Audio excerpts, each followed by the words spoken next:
Dahil day off mo natin guys, nauwi tayo sa baryo at napagtripan namin ng tatay ko at ng dalawa kong amain na magkatay ng kambing. Dahil nga nagke-crave tayo sa kambing, kukuha tayo ng mga medyo bata-bata pang kambing upang sa gano'n ay maluto. At yung favorite ko talaga dito guys is yung papaitang kambing.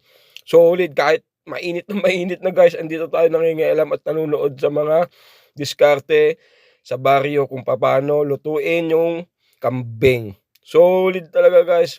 At ayan na nga, nangialam na nga tayo guys kung paano alisin yung mga balahi-balahibo niya ng kambing na yan. Solid talaga, napakasarap at napaka-pure talaga ng karne ng kambing. Hindi pa nakaka-high blood guys ha. Solid talaga at napakasarap. Ganyan po kami magluto sa baryo guys. Sa mga taga baryo, alam niyo naman yung mga diskarte ng pagluluto ng kambing. Ganyan lang guys. Pagka napulpugan na, eka nga, kakatayin na at titilad-tiladin. Solid talaga. Lalong-lalo na yung papaitan niya. Naku po, talagang mapapawaw ka.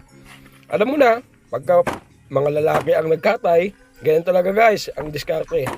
At syempre, yung laman loob ay papakuluan na. Dahil nga po, dyan kukunin yung papaitan. Solid guys, see ya.